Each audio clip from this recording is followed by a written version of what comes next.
Good evening. Welcome to the Bible Hour. Day 37. 37 hours of Bible reading. Well, 36. Soon to be 37. Welcome on in. If you're new, we read the Bible. That's about it. We do it every night at 9 o'clock.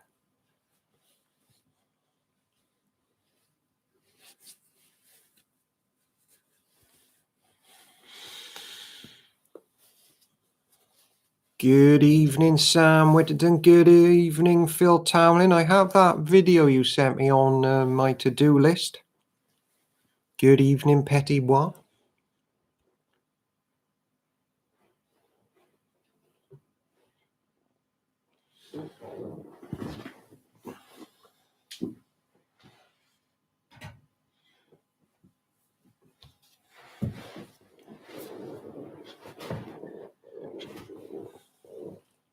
It's awesome.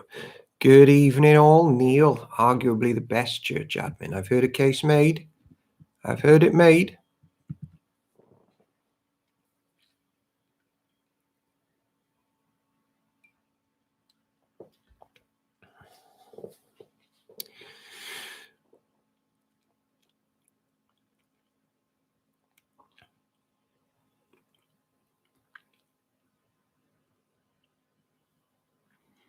It's true. Good evening, Chris Henry. I just got your text, made some inquiries about the post, and indeed something did arrive at tea time to be opened after the Bible hour, as I literally just discovered it. Thank you very much. Hey, Park and Admin, do you notice that our Sunday viewings are gradually dropping from, like, we had, 200 or something on the first Sunday we live streamed? We're not getting that anymore, which means a few things, Park and Admin. Number one, our lot are all now used to lockdown and not bothering tuning in anymore. Number two, they think we're rubbish, me most of all, and they're tuning into someone else. Number three, no, I think that's it. And I think we know which one of those two it is.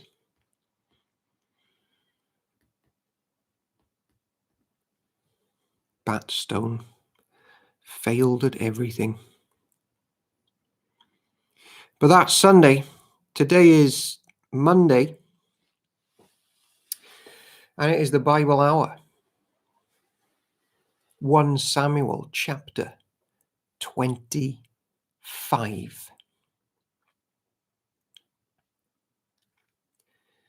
Bit harsh, says Sam Whittington. Bit harsh. Harsh but true, some might say. Welcome to the 11. No, Owen, that isn't true, says Diane. There's another option, Owen, which you haven't listed, and that's explaining the fact that Park End Church is going down the Swanee. Park End Church, let me try the editing, i.e. it's the editing that is the problem. Chris Henry wades in. Stop it, that's not true, says Chris Henry. Oh, the Bible Hour gang, they're so kind. 1 Samuel chapter 25. Day 37. Each day we ask these questions. What do we learn about Jesus? What do we learn about church? We clear the table of evangelical guffiness. And we go back to the roots of focusing on the Lord Jesus Christ and church life. It was a sad day, Chris Henry, that's true. And thank you, Sam Whittington.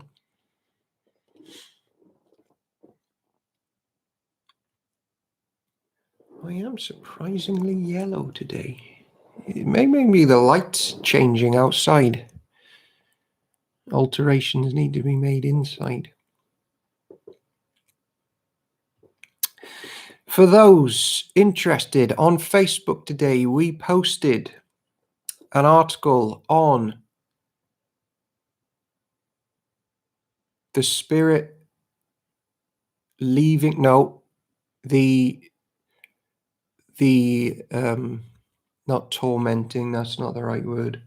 It is called the tormenting spirit in some versions, but Dale Ralph Davis said it's best known as the terrifying spirit that afflicted Saul. There's a whole article on that. It's interesting stuff with a footnote as well, I think.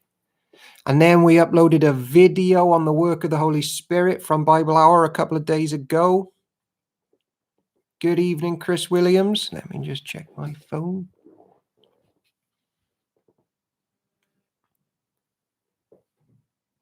A up, Cara.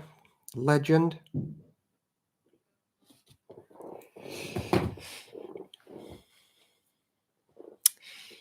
And today, the subheading of chapter 25 is a sad one. Petty boy, they are not committed enough. 1 Samuel.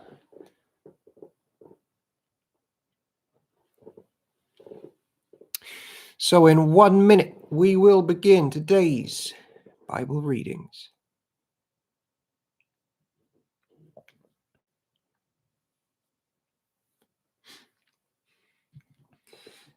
I spent McDonald. I spent a fair bit of time today chatting with Dr. Paul Blackham on Saul, because me and him have a different opinion on it. So we'll get to that bit in a bit, but it's a fascinating hour we've got coming up. If we get to the chapters that I think we will.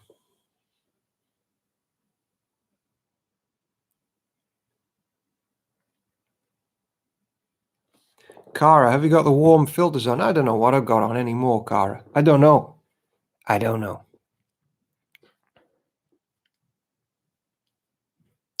All right.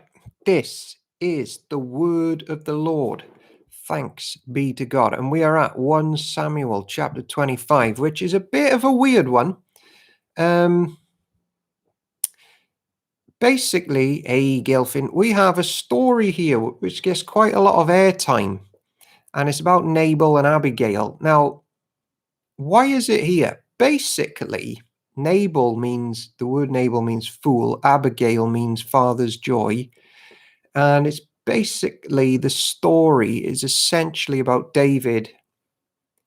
It's not it's like a parable sort of, but it's basically a smaller story talking about the bigger story that's been going on. David trying to serve a tyrannical fool, but receiving nothing but hostility in return. It's like another way of showing the whole David-Saul setup.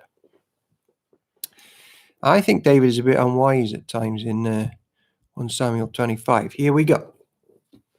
The death of Samuel. Now Samuel died, and all Israel gathered for his funeral. They buried him at his house in Ramah. North Star. Nabal angers David. Then David moved down to the wilderness of Maon. There was a wealthy man from Maon who owned property near the town of Carmel.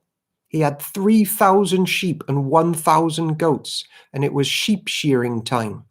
This man's name was Nabal, or fool. And his wife, Abigail, was a sensible and beautiful woman. But Nabal, a descendant of Caleb, was crude and mean in all his dealings. When David heard that Nabal was shearing his sheep, he sent 10 of his young men to Carmel with this message for Nabal: peace and prosperity to you, your family, and everything you own. I am told that it is sheep shearing time. While your shepherds stayed among us near Carmel, we have never harmed them, and nothing was ever stolen from them. Ask your own men, and they will tell you this is true. So would you be kind to us, since we have come at this time of celebration? Please share any provisions you might have on hand with us and with your friend David. David's young men gave this message to Nabal in David's name, and they waited for a reply. "Who is this fellow, David?" Nabal sneered to the young men. "Who does this son of Jesse think he is? There are lots of servants these days who run away from their masters. Should I take my bread and my water and my meat that I've slaughtered for my shearers and give it to a band of outlaws who come from who knows where?" Good evening, Sue Roberts. So David's young men returned and told him what Nabal had said. "Get your swords," was David's reply as he strapped on his own. Then 400 men started off with David, and 200 remained behind to guard their equipment. Meanwhile, one of Nabal's servants went to Abigail and told her, "David sent messengers from the wilderness to greet our master, but he screamed insults at them. These men have been very good to us, and we never suffered any harm from them. Nothing was stolen from us the whole time they were with us. In fact, day and night, they were like a wall of protection to us and the sheep. You need to know this and figure out what to do, for there is going to be trouble for our master and his whole family. He's so ill-tempered that no one can even talk to him." Abigail wasted no time. She quickly gathered 200 loaves of bread, 2 wineskins full of wine, 5 sheep that had been slaughtered, nearly a bushel of roasted grain, 100 clusters of raisins, and 200 fig cakes. She packed them on donkeys and said to her servants, "Go ahead, I will follow you shortly." But she didn't tell her husband, Nabal, what she was doing. As she was riding her donkey into a mountain ravine, she saw David and his men coming toward her. David had just been saying, "A lot of good it did to help this fellow. We protected his flocks in the wilderness. Nothing he owned was lost or stolen. But he has repaid me evil for good. May God strike me and kill me if even one man of his household is still alive tomorrow morning." Abigail intercedes for Nabal. When Abigail saw David, she quickly got off her donkey and bowed low before him. She fell at his feet and said, "I accept all blame in this matter, my lord. Please listen to what I have to say. I know Nabal is a wicked and ill-tempered man. Please don't pay any attention to him. He is a fool, just as his name suggests. But I never even saw the young man you sent.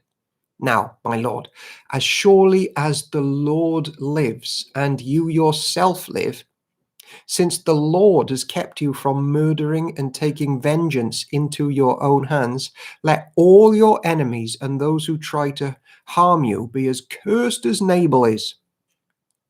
And here is a present that I, your servant, have brought to you and your young men. Please forgive me if I have offended you in any way. The Lord will surely reward you with a lasting dynasty, for you are fighting the Lord's battles, and you have not done wrong throughout your entire life." She's got her eyes on that lasting dynasty. She's quite spiritual, this woman. "Even when you are chased by those who seek to kill you, your life is safe in the care of the Lord your God, secure in his treasure pouch. But the lives of your enemies will disappear like stone shot from a sling." I think she's clever there, the old sling reference, reminding David about the Lord's delivery and that he's the Lord's and he needs to put all this vengeance thing out to the side. "When the Lord has done all he promised and has made you leader of Israel, don't let this be a blemish on your record. Then your conscience won't have to bear the staggering burden of needless bloodshed and vengeance. And when the Lord has done these great things for you, please remember me, your servant." David replied to Abigail, Praise the Lord, the God of Israel, who has sent you to meet me today. Thank God for your good sense. Bless you for keeping me from murder and from carrying out vengeance with my own hands. For I swear by the Lord, the God of Israel, who has kept me from hurting you, that if you had not hurried out to meet me, not one of Nabal's men would still be alive tomorrow morning. For those who are joining late, there's this chapter now on Nabal and Abigail. It's all about David and Saul, really, and how David has been really gracious towards this muppet. When Abigail arrived home, she found that Nabal was throwing a big party and was celebrating like a king. He was very drunk, so she didn't tell him anything about her meeting with David until dawn the next day. In the morning, when Nabal was sober, his wife told him what had happened. As a result, he had a stroke and lay paralyzed on his bed like a stone. About 10 days later, the Lord struck him and he died. So he rejected the Lord's anointed, was nasty, selfish, got wasted, died. What a legacy. David marries Abigail. When David heard that Nabal was dead, he said, "Praise the Lord, who has avenged the insult I received from Nabal and has kept me from doing it myself. Nabal has received the punishment for his sin." Then David sent his messengers to Abigail to ask her to become his wife. Nasty man with a wise wife, that's right, MacDonald.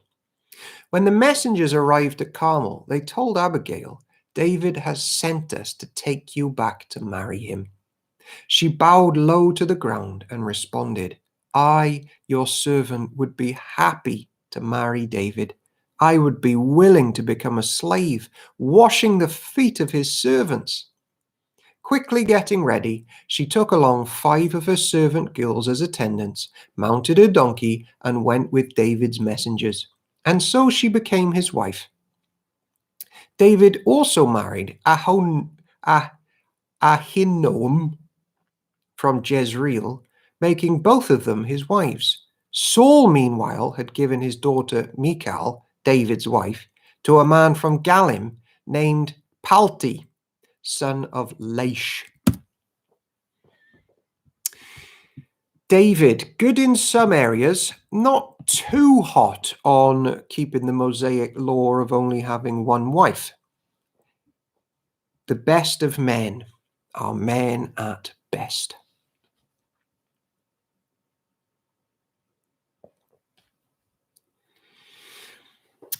So, chapter 26, Saul getting deeper and deeper into just twisted self-centeredness. It's interesting about David, though, his respect for the Lord's anointed, even though how bad Saul has been.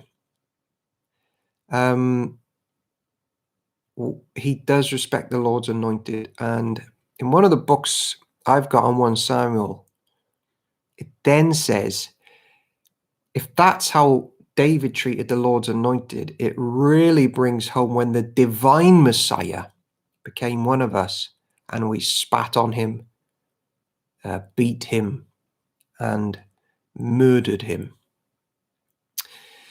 It really does bring it home. David spares Saul again. Now, some men from Ziph came to Saul at Gibeah to tell him, "David is hiding on the hill of Hakilah, Jeshimon." So Saul took 3,000 of Israel's elite troops and went to hunt him down in the wilderness of Ziph. Saul camped along the road beside the hill of Hakilah near Jeshimon, where David was hiding. When David learned that Saul had come after him into the wilderness, he sent out spies to verify the reports of Saul's arrival. David slipped over to Saul's camp one night to look around. Saul and Abner, son of Ner, the commander of his army, was sleeping inside a ring formed by the slumbering warriors. "Who will volunteer to go in there with me?" David asked Ahimelech the Hittite and Abishai, son of Zeruiah, Joab's brother. "I'll go with you," Abishai replied. So David and Abishai went right into Saul's camp and found him asleep with his spear stuck in the ground beside his bed. Abner and the soldiers were lying, sleeping around him. "God has surely handed your enemy to you this time," Abishai whispered to David. "Let me pin him to the ground with one thrust of the spear. I won't need to strike twice." "No," David said, "don't kill him. For who can remain innocent after attacking the Lord's anointed one?" You cannot attack the Lord's anointed one. And it's like, you can't attack Jesus and get away with it. We will be judged unless we plead the forgiveness for the sins that we put against Jesus. "The Lord will strike Saul down someday, or he will die of old age or in battle. The Lord forbid that I should kill the one he has anointed. But take his spear and that jug of water beside his head, and let's get out of here." So David took the spear and jug of water that were near Saul's head. Then he and Abishai got away without anyone seeing them or even waking up, because the Lord had put Saul's men into a deep sleep. Then David climbed the hill opposite the camp until he was at a safe distance. Then he shouted down to the soldiers and to Abner, son of Ner, "Wake up, Abner." "Who is it?" Abner demanded. "Well, Abner, you're a great man, aren't you?" David taunted. "Where in all Israel is there anyone so mighty? So why haven't you guarded your master the king when someone came to kill him? This isn't good at all. I swear by the Lord that you and your men deserve to die because you failed to protect your master, the Lord's anointed. Look around. Where are the king's spear and the jug of water that were beside his head?" Saul recognized David's voice and called out, "Is that you, my son David?" And David replied, "Yes, my lord the king. Why are you chasing me? What have I done? What is my crime?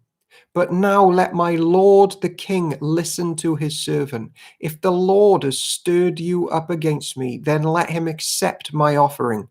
But if this is simply a human scheme, then may those involved be cursed by the Lord. For they have driven me from my home, so I can no longer live among the Lord's people. And they have said, 'Go worship pagan God.'" Diane Robbins. Was the Lord testing David when he gave him the chance to kill him? Quite possibly, Diane. Yeah. Or yet more chances for Saul to repent and turn. Who knows? Yeah, it's probably both. "Must I die on foreign soil, far from the presence of the Lord? Why has the king of Israel come out to search for a single flea? Why does he hunt me down like a partridge on the mountains?" Then Saul confessed, "I have sinned. Come back home, my son, and I will no longer try to harm you, for you valued my life today. I have been a fool and very, very wrong." There's the Nabal story sort of coming in a bit, isn't it? "Here is your spear, O king," David replied. "Let one of your young men come here and get it. The Lord gives his own reward for doing good and for being loyal, and I refuse to kill you even when the Lord placed you in my power, for you are the Lord's anointed one. Now may the Lord value my life, even as I have valued yours today. May he rescue me from all my troubles. And Saul said to David, blessings on you, my son David. You will do many heroic deeds, and you will surely succeed. Then David went away, and Saul returned home. And Saul lived happily ever after and totally lived out the law of God as the king of Israel, and was basically the best king that has ever lived. Okay, let's move on.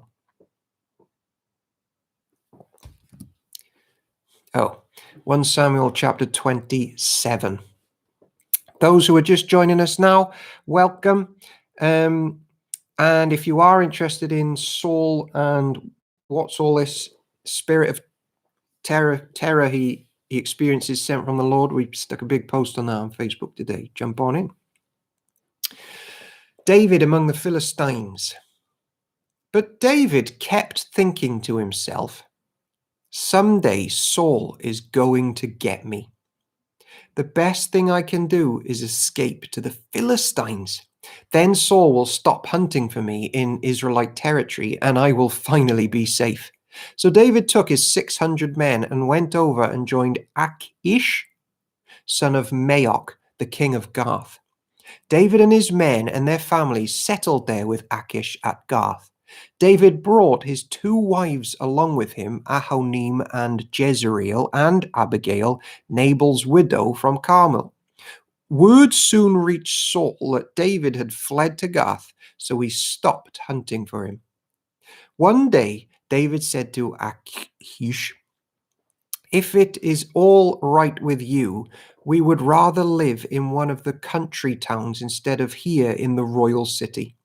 So Achish gave him the town of Ziklag, which still belongs to the kings of Judah to this day. And they lived there among the Philistines for a year and 4 months. David and his men spent their time raiding the Geshurites, the Girzites, and the Amalekites, people who live near Shur toward the land of Egypt, since ancient times. David did not leave one person alive in the villages he attacked. He took the sheep, goats, cattle, donkeys, camels, and clothing before returning home to see Achish. Do you remember the original command to get rid of all of the pagan people in the land? David's just getting on with that, isn't it? Because Saul, right at the start, didn't do that and disobeyed Samuel and the Lord. Where did you make your raid today? Achish would ask. And David would reply, against the south of Judah, the Jerahmeelites and the Kenites. No one was left alive to come to Gath and tell where he had really been. This happened again and again while he was living among the Philistines. Achish believed David and thought to himself, by now the people of Israel must hate him bitterly. Now he will have to stay here and serve me forever. So David, he's telling a bit of fibs there, isn't he? He's like, I don't think he's trusting. I think Abraham had that moment where he didn't trust Jesus, and David is having it. And when you don't trust Jesus, you scheme a bit and you lie a bit. And he's winning them over. 1 Samuel 28. Famous passage. Here we go, Bible Hour. This is big. And at the end of it, I think, or should we? I will read it first, because this is big in today's world. Saul consults a medium. About that time, the Philistines mustered their armies for another war with Israel. King Achish told David, you and your men will be expected to join me in battle. Very well, David agreed. Now you will see for yourself what we can do. Then Achish told David, I will make you my personal bodyguard for life. So David's been fibbing so much now, he's about to join the army to kill the anointed. Meanwhile, Samuel had died, and all Israel had mourned for him. He was buried in Ramah, his hometown, and Saul had banned from the land of Israel all mediums and those who consult the spirits of the dead. That's Deuteronomy, what is it? 18. The Philistines set up their camp at Shunem, and Saul gathered all the army of Israel and camped at Gilboa. When Saul saw the vast Philistine army, he became frantic with fear. He asked the Lord what he should do, but the Lord refused to answer him, either by dreams or by sacred lots or by the prophets. Is that not hell on earth when the Lord finally falls silent? And is hell not that the presence and the goodness, the presence in the form of the goodness and kindness and voice of the Lord who speaks to us is not there in that form?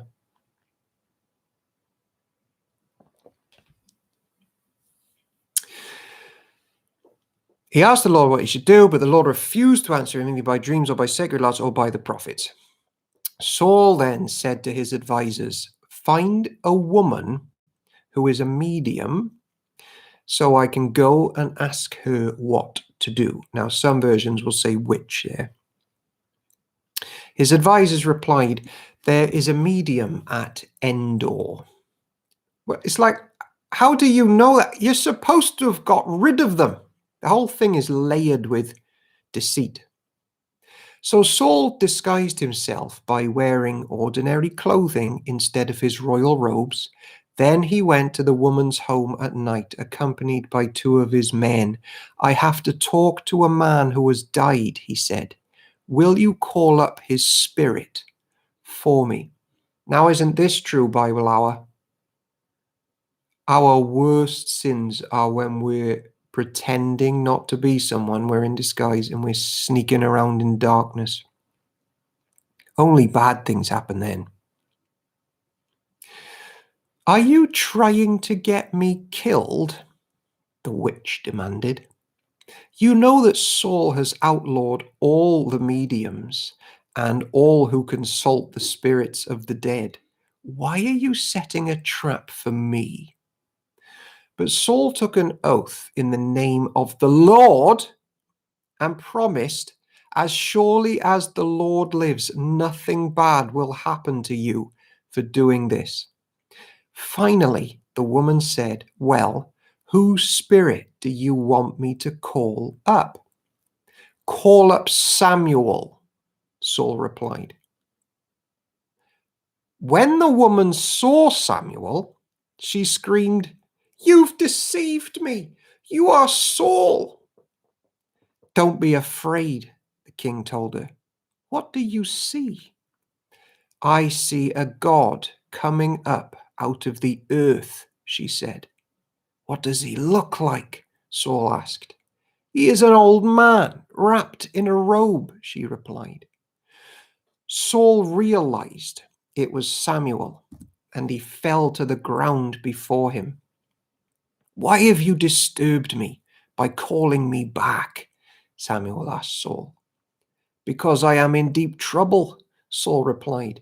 "The Philistines are at war with me, and God has left me and won't reply by prophets or dreams. So I have called for you to tell me what to do." But Samuel replied, "Why ask me, since the Lord has left you and has become your enemy?"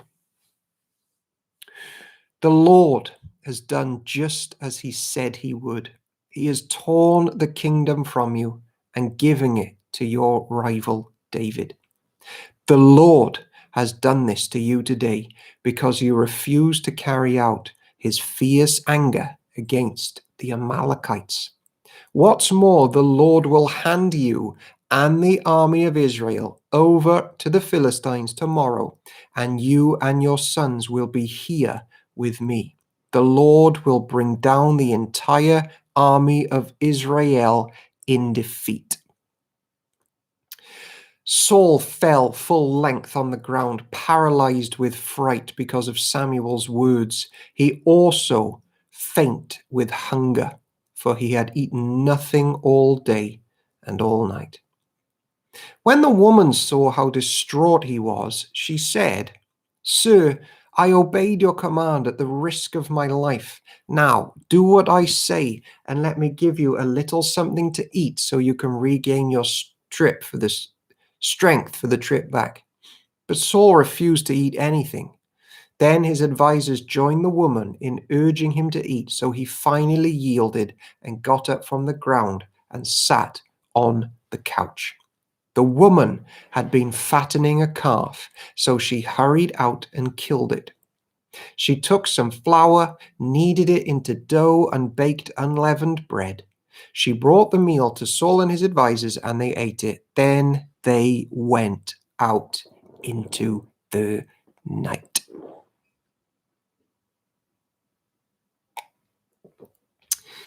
Why are mediums banned?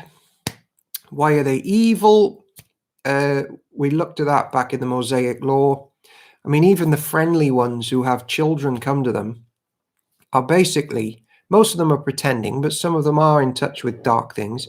They are offering a way to know about the afterlife, which doesn't involve Jesus and doesn't go through the high priest, the middleman. Granny's all right. She says, put the food out for the cat, blah, blah, blah, blah, blah, blah. People don't go to Jesus for knowledge of the everlasting life. And that is a killer, because you go home with all of your answers questioned and you never come to Jesus. I think there's something of that behind it. But loads of people, right, have tried to explain what on earth happened there. Was it Samuel that came back, or did the witch call a demon who was pretending to be Samuel, like a lesser spirit delivering a message or something? I never have seen anything in the Bible to intimate that it was a demon or it was anything other than the actual spirit of Samuel. But in verses 11 and 12, and the book by book stuff is helpful here, and Dale Ralph Davis is good on this. Actually, the woman had nothing to do with Samuel rising up in a ghostly form. The raising of Samuel was entirely due to the sovereign power of the Lord God alone, because he appeared as soon as Saul said it, not her. That's interesting, isn't it?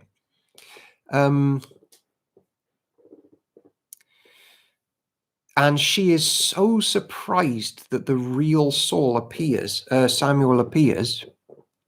Have I been saying Saul instead of Samuel? Anyway, she's so surprised. Maybe she's been a charlatan and she can't believe that she actually now sees a real apparition or spirit. That's what Dale Ralph Davis argues. Whatever it is, it seems to be the genuine allowance from the Lord that Samuel is called up at Saul. And I know Saul can't see him straight away. It takes him a while, but it does seem to be at his calling that he comes. I don't think there's a pretending going on or a demonic thing here. But it's best to acknowledge this. We know nothing about these matters and to stick to the strict words of the Bible.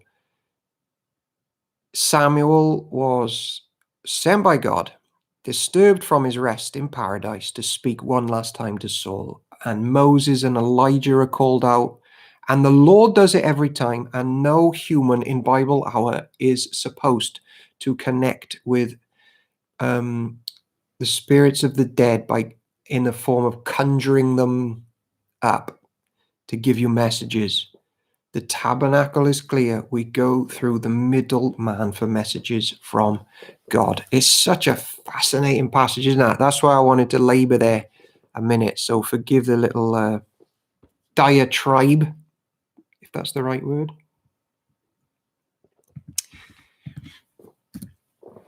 1 Samuel chapter 29. The Philistines reject David. The entire Philistine army now mobilized at Aphek, and the Israelites camped at the spring in Jezreel. As the Philistine rulers were leading out their troops in groups of hundreds and thousands, petit bois, but as with the rich man and the poor man, they cannot speak to those living on earth, surely. But as with the rich man and the poor man, you mean the rich man and Lazarus in the story in the New Testament, that they cannot speak to those living on earth, surely. Right, yeah, so there is a chasm between the saints in heaven and those in hell. There's a chasm, and they're not speaking directly to each other. And as ever, even in that story, going off the top of my head, what's the message to the rich man in hell? He wants to get a message back to his brothers on earth, doesn't he? And what does he say? Do you remember? What's the answer back? They've got Moses and the prophets. They know everything they need to know about eternal life and Jesus. That's great, isn't it? Yeah, so thanks for backing up the point there. We go to the Bible and the living God about knowledge of the afterlife and how to get there. You've got Moses and the prophets. That's enough. The entire Philistine army now mobilized at Aphek, and the Israelites camped at the spring in Jezreel. And the Philistine rulers were leading out their troops in groups of hundreds and thousands. David and his men marched at the rear with King Achish. There they are, he's off now. He's in the wrong camp. But the Philistine commanders demanded, "What them?" I say Achish different every time. "This is David, the servant of King Saul of Israel. He's been with me for years, and I've never found a single fault in him from the day he arrived until today." But the Philistine commanders were angry. "Send him back to the town you've given him," they demanded. "He can't go into battle with us. What if he turns against us in battle and becomes our adversary?" Excuse me. "Is there any better way for him to reconcile himself with his master than by handing our heads over to him? Isn't this the same David about whom the women of Israel sing in their dances, 'Don't let Saul hear this'? Saul has killed his thousands and David his 10,000s. So Achish finally summoned David and said to him, "I swear by the Lord that you have been a trustworthy ally. I think you should go with me into battle, for I've never found a single flaw in you from the day you arrived until today. But the other Philistine rulers won't hear of it. Please don't upset them, but go back quietly." "What have I done to deserve this treatment?" David demanded. "What have you ever found in your servant that I can't go and fight the enemies of my lord the king?" But Achish insisted, "As far as I'm concerned, you're as perfect as an angel of God. But the Philistine commanders are afraid to have you with them in battle. Now get up early in the morning and leave with your men as soon as it gets light." So David and his men headed back into the land of the Philistines, where the Philistines' army went on to Jezreel. That's a funny one, that, isn't it? They actually present him from killing the Lord's anointed.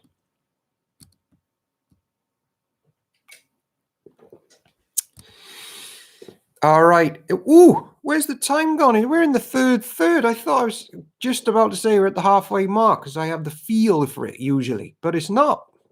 We're coming up to the third. Take 30 seconds. Get a drink. Get a cup of tea.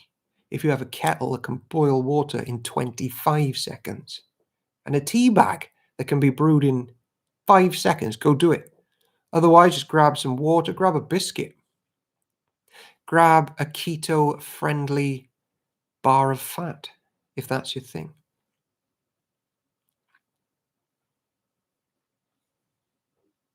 As we approach chapter 30, warfare. We don't like warfare in the modern world. But the Lord will judge all of his enemies. He did then, and he does now. Gelfin 5959, there is no tea bag that can be brewed that quickly. Sounds like a challenge for a tea bag maker. We're approaching the men of Jabesh Gilead again.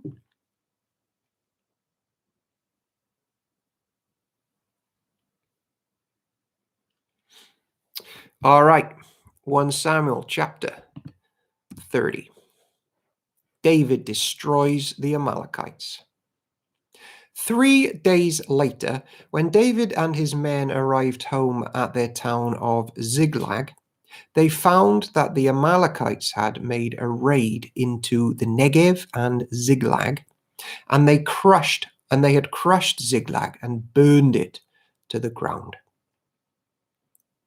They had carried off the women and children and everyone else, but without killing anyone. When David and his men saw the ruins and realized what had happened to their families, they wept until they could weep no more. David's 2 wives, Ahinoam from Jezreel and Abigail, the widow of Nabal from Carmel, were among those captured. David was now in great danger because all his men were very bitter about losing their sons and daughters, and they began to talk of stoning him. But David found strength in the Lord his God. He doesn't always do that, David, does he? He sometimes gets frightened and tries to manipulate stuff himself. Then he said to Abiathar the priest, "Bring me the ephod." So Abiathar brought it. Then David asked the Lord, "Should I chase after this band of raiders? Will I catch them?" And the Lord said to him, "Yes, go after them. You will surely recover everything that was taken from you." So David and his 600 men set out, and they came to the brook Besor. But 200 of the men were too exhausted to cross the brook, so David continued the pursuit with 400 men. Along the way, they found an Egyptian man in a field and brought him to David. They gave him some bread to eat and water to drink. They also gave him part of a fig cake and 2 clusters of raisins, for he hadn't anything to eat or drink for 3 days and 3 nights. Before long, his strength returned. "To whom do you belong, and where do you come from?" David asked him. "I am an Egyptian, the slave of an Amalekite," he replied. "My master abandoned me 3 days ago because I was sick. We were on our way back from raiding the Kerethites in the Negev and the territory of Judah and the land of Caleb, and we had just burned Ziklag." "Will you lead me to this band of raiders?" David asked. The young man replied, "If you take an oath in God's name that you will not kill me or give me back to my master, then I will guide you to them." So he led David to them, and they found the Amalekites spread out across the fields, eating and drinking and dancing with joy because of the vast amount of plunder they had taken from the Philistines and the land of Judah. David and his men rushed in among them and slaughtered them throughout the night and the entire next day until evening. None of the Amalekites escaped except 400 men who fled on the camels. Why did my PC just make a funny noise? Did anybody else hear that? The battery's plugged in. Am I still here? Can you still hear me? That was a funny one. I'm just going to carry on. Yes. Verse 18, David got back everything the Amalekites had taken, and he rescued his 2 wives. Nothing was missing, small or great, son or daughter, nor anything else that had been taken. David brought everything back. He also recovered all the flocks and herds, and his men drove them ahead of the other livestock. "This plunder belongs to David," they said. Then David returned to the brook Besor and met up with the 200 men who had been left behind because they were too exhausted to go with him. They went out to meet David and his men, and David greeted them joyfully. But some evil troublemakers among David's men said, "They didn't go with us, so they can't have any of the plunder we recovered. Give them their wives and children, and tell them to be gone." David said, "No, my brothers, don't be selfish with what the Lord has given us. He has kept us safe and has helped us defeat the band of raiders that attacked us. Who will listen when you talk like this? We share and share alike, those who go into battle and those who guard the equipment." From then on, David made this a decree and regulation for Israel, and it is followed today. Some of you are thinking about, is it Matthew 11? When Jesus basically tells that same principle, doesn't he? No, it's not Matthew 11, it's Matthew 20. Remember that parable? And those who work only for the last bit of time get the same as those who've been there from the beginning, but those from the beginning agreed to the riches, so they got what they want. When he arrived at Ziklag, David sent part of the plunder to the elders of Judah, who were his friends. "Here is a present for you, taken from the Lord's enemies," he said. The gifts were sent to the people of the following towns David had visited: Bethel, Ramoth Negev, Jetir, Erur, Sifmoth, Eshtemoa, Rakal, the towns of the Jerahmeelites, the towns of the Kenites, Hormah, Boration, Athahak, Hebron, and all the other places David and his men had visited. We are at the last chapter of 1 Samuel. Ooh, Parkend admin, could you just copy but don't paste until I say 2 Samuel 21, verses 12 to 14. 2 Samuel 21, 12 to 14. The death of Saul, 1 Samuel 31. Now the Philistines attacked Israel, and the men of Israel fled before them. Many were slaughtered on the slopes of Mount Gilboa. The Philistines closed in on Saul and his sons, and they killed 3 of his sons: Jonathan, Abinadab, and Malchishua. The fighting grew very fierce around Saul, and the Philistine archers caught up with him and wounded him severely. Doesn't matter. You choose, Parking admin. Saul groaned to his armor bearer, "Take your sword and kill me before these pagan Philistines come to run me through and taunt and torture me."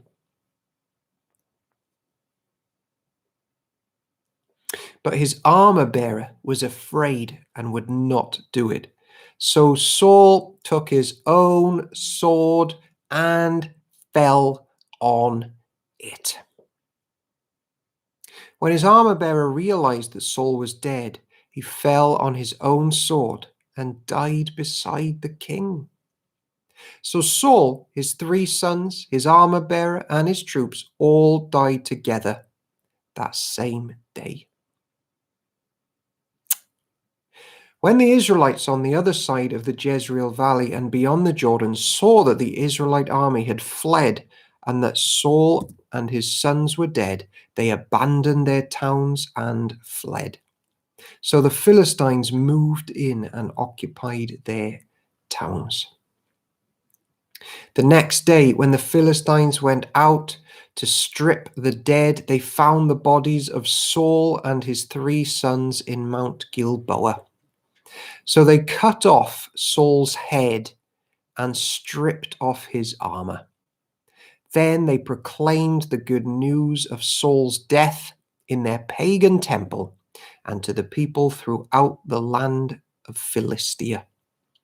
They placed his armor in the temple of Ashtoreths, and they fastened his body to the wall of the city of Bethshan. But when the people of Jabesh Gilead heard what the Philistines had done to Saul, all their mighty warriors traveled through the night to Bethshan and took the bodies of Saul and his sons down from the wall. They brought them to Jabesh, where they burned the bodies. Yes, says Sue, because that was the first town that he did great things in back in the day. Then they took their bones and buried them beneath the tamarisk tree at Jabesh, and they fasted for 7 days. Saul, what a figure in the life of the church. Park and admin, could you just post where Saul's bones eventually ended up, please? Paste the verse.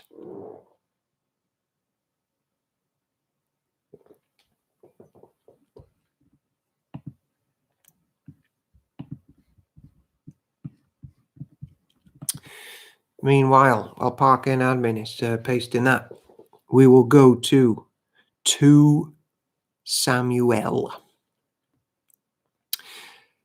And David went and took the bones of Saul and the bones of Jonathan his son from the men of Jabesh Gilead, which had stolen them from the street of Bethshan, where the Philistines had hanged them, when the Philistines had slain Saul in Gilboa. And he brought up from thence the bones of Saul and the bones of Jonathan his son, and they gathered the bones of them that were hanged.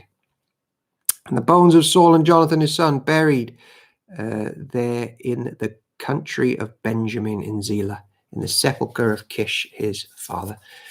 And they performed all that the king commanded, and after that God was entreated for the land. So Saul did end up back in the land of his fathers. David honored that. Okay, if we get through the first 2 chapters of 2 Samuel,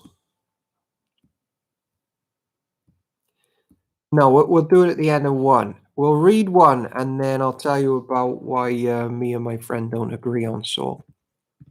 2 Samuel, chapter 1. David learns of Saul's death. After the death of Saul, David returned from his victory over the Amalekites and spent 2 days in Ziklag. On the 3rd day, a man arrived from Saul's army camp. He had torn his clothes and put dirt on his head to show that he was in mourning. He fell to the ground before David in deep respect. "Where have you come from?" David asked. "I escaped from the Israelite camp," the man replied. "What happened?" David demanded. "Tell me how the battle went." The man replied, "Our entire army fled from the battle. Many of the men are dead, and Saul and his son Jonathan are also dead." "How do you know Saul and Jonathan are dead?" David demanded of the young man. The man answered, "I happened to be on Mount Gilboa, and there was Saul leaning on his spear with the enemy chariots and charioteers closing in on him. When he turned and saw me, he cried out for me to come to him. 'How can I help?' I asked him. He responded, 'Who are you?' 'I am an Amalekite,' I told him. Then he begged me, 'Come over here and put me out of my misery, for I am in terrible pain and want to die.' So I killed him," the Amalekite told David, "for I knew he couldn't live. Then I took his crown and his armband and have brought them here to you, my lord." David and his men tore their clothes in sorrow when they heard the news. They mourned and wept and fasted all day for Saul and his son Jonathan, and for the Lord's army and the nation of Israel, because they had died by the sword that day. Then David said to the young man who had brought the news, "Where are you from?" And he replied, "I am a foreigner, an Amalekite who lives in your land." "Why were you not afraid to kill the Lord's anointed one?" David asked. Then David said to one of his men, "Kill him." So the man thrust his sword into the Amalekite and killed him. "You have condemned yourself," David said, "for you yourself confessed that you killed the Lord's anointed one." Then David composed a funeral song for Saul and Jonathan, and he commanded that it be taught to the people of Judah. It is known as the Song of the Bow, and it is recorded in the book of Jashar. "Your pride and joy, O Israel, lies dead on the hills. Oh, how the mighty heroes have fallen. Don't announce the news in Gath. Don't proclaim it in the streets of Ashkelon, or the daughters of the Philistines will rejoice and the pagans will laugh in triumph. O mountains of Gilboa, let there be no dew or rain upon you, nor fruitful fields producing offerings of grain. For there the shield of the mighty heroes was defiled, the shield of Saul, who will no longer be anointed with oil. The bow of Jonathan was powerful, and the sword of Saul did its mighty work. They shed the blood of their enemies and pierced the bodies of mighty heroes. How beloved and gracious were Saul and Jonathan. They were together in life and death. They were swifter than eagles, stronger than lions. O women of Israel, weep for Saul, for he dressed you in luxurious scarlet clothing, in garments decorated with gold. Oh, how the mighty heroes have fallen in battle. Jonathan lies dead on the hills. How I weep for you, my brother Jonathan, and how much I loved you, and your love for me was deep, deeper than the love of women. Oh, how the mighty heroes have fallen, stripped of their weapons, they lie dead. What a dramatic end to today's Bible hour. This is the word of the Lord. Thanks be to God. And I've closed that bit off as the sanctified word of God, because now I'm going to say a few things which is not the word of the Lord. But it is my opinion and others on it. Saul, as we're looking at church and Jesus, where does Saul fit in and how does it relate to us? First of all, in that chapter, grieving is good. Don't be one of those Christians that think we're not supposed to grieve. Look how grieved David is. Let it out, or you might have like a breakdown 2 years later because you spent the whole time pretending that you're not really down in the dumps for the loss of loved ones. Christians can grieve. Now, Saul, where does he stand? Well, my friend in his book today that I was reading basically thinks Saul is in heaven. And he says this, and I'll let you all go home because it's great to stew on these things now as we head off to the night. I'll let you go home. You are home. I'll let you go off. You can go if you want. And anyway, listen or don't listen. The song begins there by referring to Saul as the glory of Israel, verse 19. And my friend in his book says, in spite of Saul's unbelief, he had led Israel in many victories over her enemies, and even in his death, he was standing for the church against her enemies. Though he was a very flawed picture of Christ, yet he did show enough of the true picture to be clothed with glory. What do you think about that? Even in the hour of their death, Saul and Jonathan stood up to the enemies of the church, verse 22. They were united in love, helping one another even right to the end, swifter than eagles and stronger than lions, verse 23. Jonathan was loyal to his father even though he knew all of Saul's sins and foolishness. Saul went into battle to do his best even though he was told the day before that he will be killed. That's fascinating because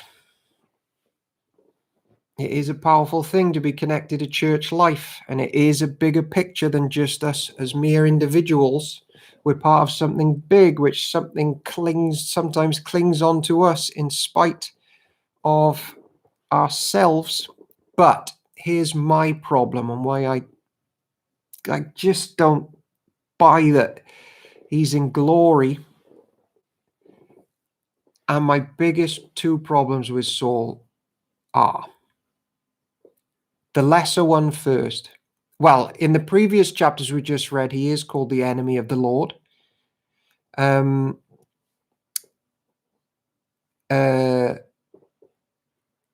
He went to witchcraft, which is massive. Basically, that's devil worship. But here's my biggest thing.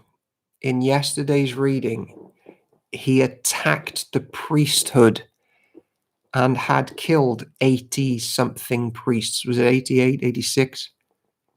Which was essentially him attacking Jesus. We know what priests represent, and so did he, and he slayed them. And I'm like, man, this guy is a devil worshipper who rejected the priesthood. But then David here seems to honor him and say that he is a glorious chap, or the glory of Israel. So this is what I want to say. Don't worship devils. Don't slay the priesthood. And do go out fighting for the church. And we'll let Saul be. He's met his maker, and Jesus is the judge of the world. So I don't know. Sue Roberts, I always think Saul is misguided as well as mentally tortured. Chris Henry, well, Samuel, when he appeared to the medium, said, "See you there with your sons tomorrow," presuming it was Samuel and presuming he's in heaven. Yeah, I know that, but it might be that he meant the place of death. So you might be right, but he might have meant the place of death. He was suffering from manic depression, Sue Roberts says. So you link the spirit of terror and torment to mentally. Some people, yeah. Well, okay. Well, this just goes to show the opinions are out still and divided on Saul, but he did commit a lot of sin. He is a tragic figure. He did do good stuff. So let's learn from him. Come to Jesus tonight, confess our sins, rise up again tomorrow and serve his church without the use of mediums, demons, and killing priests. What an hour. It is 1 minute past 10. The Lord bless you all. He was chosen by God. I know. He's the Lord's anointed. All right. God bless you. See you tomorrow.